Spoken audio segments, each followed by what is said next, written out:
Is anybody else out there trying to sell their house right now? I feel like I'm losing my mind. Our house has been on the market for just about 1 month. Call from the realtor that the people buying our house might be backing out because homeowners insurance is literally going to be the death of real estate. When I pulled up, the first thing I saw on the side of the house was solar panels, and I kind of immediately knew we had a problem because the housing market has just gotten super interesting. As somebody that's right knee deep into the market right now, there's so much to talk about. We've got insurance as a problem. We've got housing supplies through the roof. We've got buyers backing out for almost anything. Look at like 40% contract cancellations right now. That's insane. It means you got a 50-50 chance pretty much that you ain't getting to day 30, okay? We got some saying we're headed for a crash. We got some saying it's gonna be okay. Let's get to the bottom of this. These videos are gonna be so interesting. I've talked about this at length, but there's so much more to talk about on this subject. Let's get to it. they were here yesterday for inspections, and the inspections went great. There's literally nothing wrong with the house. But of course, they ask my husband, what do you do for a living? And we say, oh, he's a stay-at-home dad. And then the questions follow, well, what do you do then? And I said, social media. And they acted like it was so cool. They were like asking all these questions. What are you doing that? How many followers do you have? And I had mentioned that I did a post about us moving. I thought it would like ease their mind, like we didn't post to our 1 million followers that we're selling our house. They took that as we have a stalker, which is why we're moving. If we had a stalker, we would not be here. My kids wouldn't be playing outside right now. I don't know if I'll post this. So this is a clear-cut reason why you don't talk to the buyers, okay? You have a real estate agent, you use the real estate agent. That way things don't get to the buyer that you probably shouldn't tell them. And we do this all the time, so we figured out, hey, let's don't tell them you're a social media influencer because they might not want to buy the house because you could have a stalker. You could get swatted. A lot of things could happen to you that I don't want that to happen to my house. Here's one that most people don't talk about is how many calls for 911 and how many calls for service from the sheriff's department has that address had? Because they're going to inherit that problem on the next go round. There's a house close to me, probably had the law called to it 50 times. And every time a deputy comes to it and they don't know the house has been sold, they see that that house has been had the law called on it 50 times. And they just show up assuming there's a problem at this house. Probably not going to get the same service as if they've never called before. If you know anything about that, comment down below on whether they erase that history for the address at some point in time and start over, or does it just keep going? I mean, Nick has been nailing this stuff on the head as far as housing supply, trends. He's got a really good app with the Reventure app. We have so much supply right now that we're getting to really scary levels. Everybody's like, I probably talked to 5 agents this morning on why some houses aren't selling, and they're like, because there's so many other options that people will just ask for the kitchen sink, and if they don't get it, they go to another one, and they try to make a deal again. You should be submitting tons of offers right now if you're buying. We also know that half these jobs reports have been fake for the last 12, 24 months, and they're revising all of them. So what is the outlook of the economy? Have we been in a recession for a while? And if they lower interest rates, is this going to mess up everything? Because they got to lower to save the problem, but are we too late? And if we lower too fast, then real estate will lose its mind to the upside and houses will get even more expensive. And I said on my last video about this, that if they don't correct the housing market, it'll be totally unaffordable for the next generation. Young people won't own a house. It'll be absolutely insanity. And then we got mortgage applications that are through the floor right. But yet, everybody's saying this is okay. At some point, some of these banks are going to break, and the sentiment of everybody being negative will become a thing. I said that 2 years ago on these videos when we saw this all unfolding. But it will become a thing sooner or later. If we got major housing supply, we got very low mortgage applications, and it's just not financially feasible for people to assume or to take out a mortgage right now and purchase a house, what winds up happening? Comment down below your thoughts. I want to know everything. I want to know what y'all think, because that's how we can tell what the word is on the street. Homeowners insurance is literally going to be the death of real estate. I'm just telling you right now. Homeowners insurance is out of control. There has to be some way to regulate or mandate that, because they are predicting that homeowners insurance is going to go up 8% year over year. Do you have the ability to pay your homeowners insurance if it goes up 8%? Like, that's a shit ton of money. Like, I'm thinking about on my own policy. My policy is $7,500 a year. I haven't even had a claim. I don't really live in like a fancy ass house, y'all. Like, $7,500 a year is a shit ton of money. The queen of real estate is right, okay? The one cost besides HOAs that you can't determine as fixed going forward on what your housing payment's going to be is insurance. Here in the state of Florida, they're pretty much just going to make everybody have flood insurance here pretty soon, especially if you got citizens. And they keep creeping the flood zone every 10 minutes. They changed it this year. And people that didn't have to have flood insurance now have to factor that into their budget. State legislatures have no idea how to fix this. Insurance companies just kind of get together like a little gang and tell you what you're going to pay, or they drop you. And if you got a mortgage, you have no other alternatives. It's like the you-know-what of real estate. And it's also one of those things that is hampering the market, because some of these older houses just aren't sellable because you can't get insurance to close. And if you can, you probably can, but the underwriter is going to deny them for the loan because the insurance is so expensive and they can't afford it. And you could get dropped at any time. Sometimes underwriters factor that in. A seller may have to pay $35,000 to sell their home, and here's why. So past clients of mine recently listed their home. They bought prior to COVID and have been able to take advantage of the huge swing in prices and the equity in that. They gave me a call a year ago thinking they were going to sell and ultimately decided not to, and then called me back maybe about 2 months ago and decided they were ready to put the home on the market. When I pulled up, the first thing I saw on the side of the house was solar panels, and I kind of immediately knew we had a problem because there was no way they'd owned the house long enough to pay down these solar panels very much. If you're not familiar with the way it works, solar panels are a totally separate loan that usually has to be either paid off or rolled over to the new buyer. You want to hear a real estate agent cringe? When you call them to sell your house and you mention solar panels, you'll see this wince. And then the next question is going to be, how much do you owe on them? In a lot of cases, the new buyer doesn't have the money, nor do they want to accept somebody else's kind of bad financial decision. Because I'll be honest with you, unless you're going to stay in the house for 20 to 25 years, solar panels are not a great financial decision. So as we were discussing their options for listing the home, I told them, look, it'd be really great to find a buyer who was willing to take these on, but understand, like, here's your worst case scenario if they don't, which is you're going to buy these solar panels and then leave them behind for somebody else to reap the rewards from. Now, I've made multiple in-depth videos about this. Go check those out. I'll try to link them down below. If not, they're in my videos. But it is a very complex topic. And then if you do stay there for 20 years, you have old tech. And then the next person that goes to buy them, we're going to be like, well, now we need a roof. I got to pay to take those things off. Got to pay to put them back on. And it's old tech. It's such a hard conversation because you got local municipalities, you got electricians, you got to know how to wire them up. You got to make sure it's done correctly. Your roof is going to leak. They're like having kites on top of your house when a hurricane comes. It's just, I don't know if we're there yet.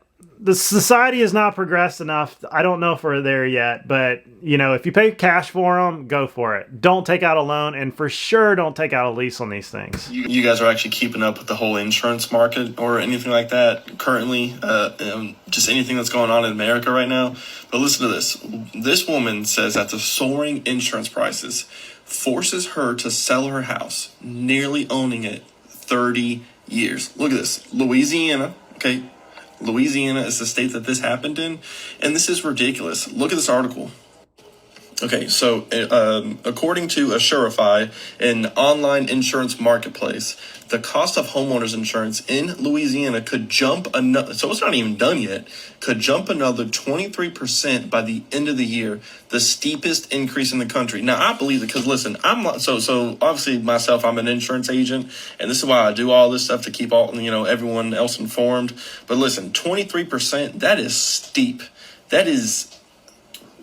That's outrageous. You know what that means? Again, that means on average. If you own like older houses, this is always a problem, especially in a flood zone. Louisiana, I can't imagine it. We just got done watching that whole Katrina Netflix documentary. That was wild. But these older houses, insurance companies just don't like them. But yet they'll insure these new builds that are built like a stack of toothpicks, okay? It's one of those between electrical, roof, HVAC, everything to do with a house. They want to critique it. Then they want to critique the roof. And then they want to compare it to a new build. It's a very frustrating conversation, and it's a major thorn in real estate. And I've mentioned it multiple times on these videos because it is one of the biggest problems. I was looking at a house last night on the water. First question, if insurance doubles, could you afford this house? Because it could very well double. My friend has been dropped 3 times on his older house. And when they force place you, it's whatever they can get, whatever it costs, and you're either going to pay for it or get foreclosed on. Tough, you know, and you can't compare it with these new builds. It's literally becoming a thorn on making older houses second tier, and I don't like it. And a lot of them were built better. Is anybody else out there trying to sell their house right now? I feel like I'm losing my mind. Our house has been on the market for just about 1 month, and it's just sitting. And I go on Zillow and I see, you know, the rest of the market seems to be doing the same. I think I read somewhere that the average time right now to get an offer is 5 weeks on the market. But my God, it's tough living in a staged house with a toddler and 2 dogs.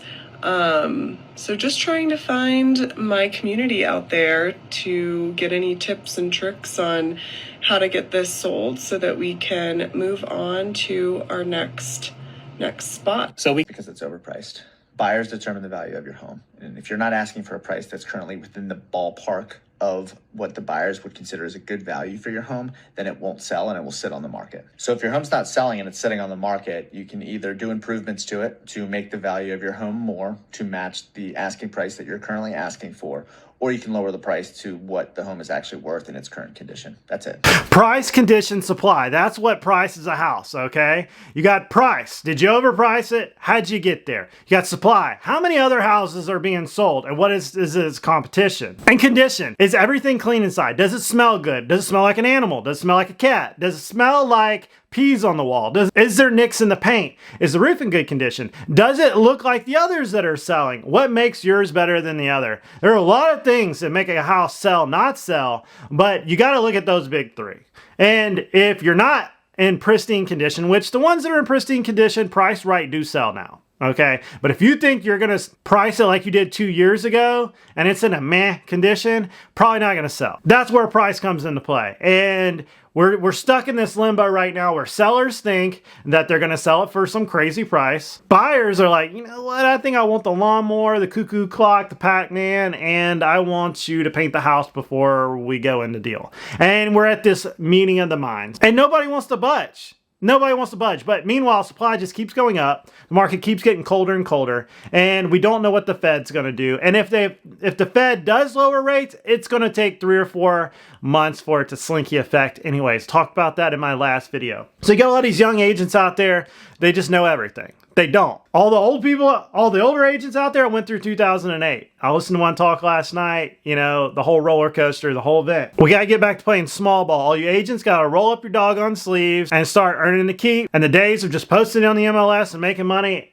those are not there anymore. This is a cold market, stone cold, and you gotta make sure it's in great shape, priced right, and I would even try to undershoot the comp because I would almost do 10% now in this market. This is just my opinion, and this is just in my area because the appraisers are going to go conservative right now. It doesn't matter what you priced it, Mr. Agent, Mr. Seller, Mr. Agent. It matters about what it'll appraise for. And unless you're getting cash and cash is not coming in at ask or above, I hope it's not. So you got to start looking at these realistically.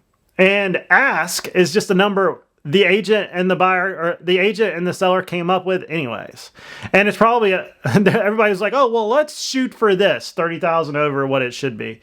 Those days are over. And until the interest rates go down, those days are over. What do you think? Comments down below. Over the past few years, thought they were making a really smart financial decision because they had FOMO, the fear of missing out. The fear of wondering, am I ever going to be able to buy a house if I don't buy one now? Yeah, it was like that a few years ago. And there were a lot of people coming here and they were living in hotel rooms and they were missing out. They had nowhere to go. Airbnbs were like would only let you stay there so long. And they're like, we got to buy something now. We were in a massive housing shortage then. And then now all of a sudden we got a massive housing supply uptick. Oh, how times have changed. And fast forward 2 or 3 years later, now that a lot of people made that decision, it's really coming back to haunt a lot of people. You're seeing countless stories of buyer's remorse and regrets that a lot of people have. And today I want to highlight a story about how buying with FOMO and buying with a mortgage rate buy down is really coming back to bite a lot of people in the butt. Sold back in 2021 during the frenzy for $8.87 million. Then the person turned around, listed it for sale, already at a loss, already at a $600,000 loss, right? And then they finally sold it for $6.25 million. So the prior owner of this home literally lost over $2 million on the sale of this property. And in 2024, when it was purchased again, of course, the next owner turned around and is trying to do the same thing and flip it. And they've already had to cut the price by $500,000. And now they're only about $900,000 above where they bought the property for last year. I'll say this on this one. You can't look at it like that. One, this is a $7 million listing, $8 million listing. It's a big number. It looks good on YouTube. But without going in and looking at why they had to reduce the price, maybe agent's notes or if there was some concessions when it sold, you don't know if there was a foundation problem. You don't know if there was some type of lien on top of it. You don't know a lot that went on for that big price cut. And that's why looking at things on Zillow versus looking at things on the MLS are a little different. But if you're going to flip something, never pick a big property. I saw one being flipped last night at an investors meeting, $650, and they were wanting to do it for $800, flip it, for $800.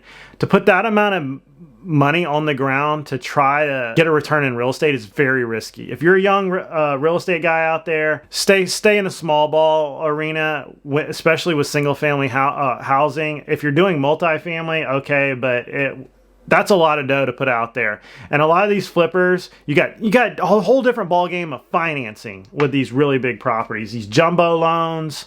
You got only certain kinds of lenders that'll do them, and big deals. Don't look at them like this. But I will say the point of what he's saying is the market is changing. People are having to reduce prices, and there are going to be people left holding the bag. The whole fabric of the market is coming unraveled now, and we're going to see some interesting stuff.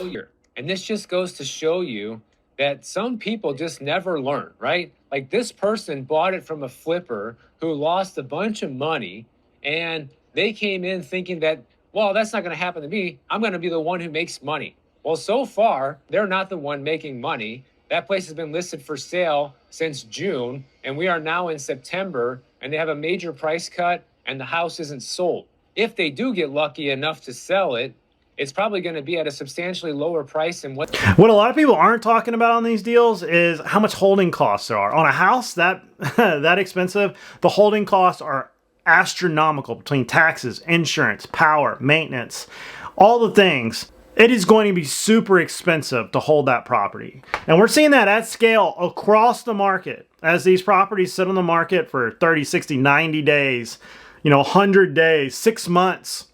You've got mortgages, you got taxes, you got insurance, you got random events that happen, you got homeless people living in the backyard or in the house, you got plumbing fixtures that exploded. One of my buddy's houses had a toilet, the hose going to the back of the toilet exploded on his house and flooded the whole house. Had to rip all the sheetrock, all the flooring out of the entire house. He was on vacation. It ran the whole time he was on vacation. Think about that. Flooded the whole house. Things happen to houses when they're vacant. I am selling my house and losing probably about $20,000, maybe more, but let's hope not. I'm sharing this with all of you because I have heard, oh, that never happens. People never lose money on the sale of a house. That's not true, especially if you purchased your house in 2022 or 2023 at the height of the market. I think if you're selling your house right now, dependent on what market you're in, you might be facing something similar. And I've seen a lot of people talk about that. But buying a house in 2023 or building a house like we did was what we thought was the best decision. People talk about that. But buying a house in 2023 or building a house like we did was what we thought was the best decision. Buying a house is a very complex topic, and you got to look at it right, because if you don't buy it right, getting out of it is going to be an absolute monstrosity. The whole thing about real estate is completely illiquid. It is literally like taking money and just concreting it in the ground. It's expensive to get out of. You got closing costs, you got agent fees, you got all these things. But buying a house is not always a great idea. Buying a house right and staying there for a while is a right idea. Most of my money came from owning real estate. I will never say don't own real estate. But if you're there 6 months, a year, year and a half, 2 years, just buying a piece of real estate is not going to be a grand idea, because you got to get out of the real estate. And if you don't have the money to own multiple houses, then it's going to be really tough. If you're going to leave to another area inside a year or two, we could get in one of these lethargic markets like we're in right now, and your money is stuck. It's the same thing about investing in the market. Everybody will say, oh, you just invest in the market. Well, time in the market isn't always the idea.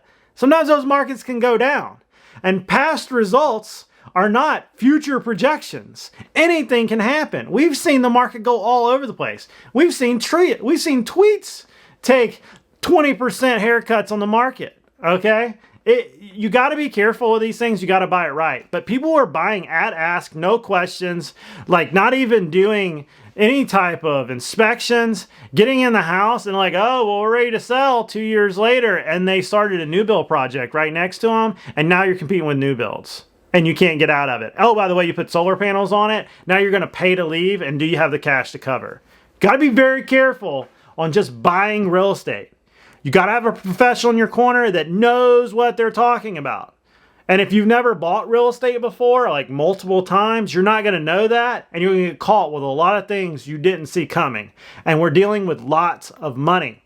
When Jack does something with a lot of money, he goes and gets an attorney. Jack goes and gets a real estate agent, even though he's a real estate agent. Jack goes and gets a tax professional because I'm not good at taxes. I probably know more about taxes than most people, but I'm not the dude that reads about it all day long every day. I go and hire that guy. Hire professionals. It saves you money in the long run when you're talking about lots of money. Don't skip out on those things. A story went viral on Reddit about a homeowner in Colorado who listed their house, and it's been 45 days without a single showing. TLDR, they bought the house for just under $540K, and they put almost $30,000 more into it. Now, they started that listing at $540K, and they've already cut it down to $525. They still owe $475,000 on the house, and they know they're going to lose money, but they don't want to lose even more for agent fees. And then she says that they've been also building a new house out of state that they've paid for, and it's going to be done at the end of September, so they need to sell this house. Now, it sounds like they're stretched way too thin, and you just hate. I'm willing to bet if you asked them how they came up with that number, they couldn't tell you. Here's something, when somebody says, I'm going to sell my house and I'm going to do it myself. I'm like, okay, what are you going to price it at? And they're like, you know, Zillow says 280, so I think that. I'm like, well, are you sure about that? Because Zillow was designed to buy houses, you know, auto buyers. And it's like, can you tell me the last 5 houses that were sold? And in what window? Was it 3 months, 6 months? Were they the same square footage? Were they the same floor plan? Like, what's difference in those and yours? Can you tell me these things? How much is your insurance? How much is your taxes? How much would it rent for?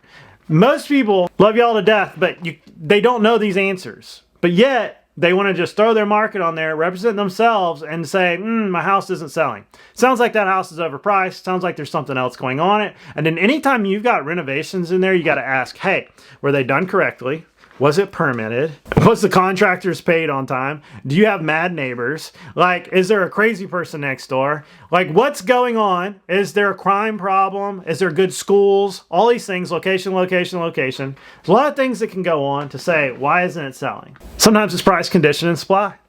Sometimes it's a down market. It's tough. But that's all I got, everybody. Don't forget to comment down below. Don't forget to like and subscribe. Let me know your thoughts. Let's argue. Let's debate.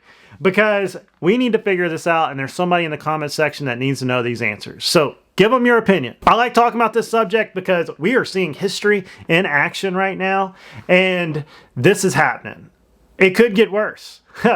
We could see 20% haircut. We could see a 30% haircut. But will we see 50? I doubt it. But we do need to see 50. because the next generation won't own a house. Houses will be too expensive. They never corrected. We're in this market to where politicians print money and they never let markets correct because they don't want to get voted out of office. So they just keep printing money. I've talked about this on these videos a million times, and it gets frustrating too as an investor because you're waiting for a pullback to try to buy something. And as a homeowner, you're waiting to get in the market. But we could just get into a situation where they just keep going up and then everybody gets left behind. I had a friend that argued with me before what 19 happened. He said the houses were overpriced. He wasn't buying. He's going to wait for a crash. Well, we all know how that turned out, and we could be in the same situation again. They come out with a 40-year mortgage. They come out with some dilution of the payment. They print a bunch of money. We get in some type of bailout problem where they got to print $3 trillion, $5 trillion, and voila, housing prices go up another 20%. Wouldn't that be wild? I'll see you guys in the next video.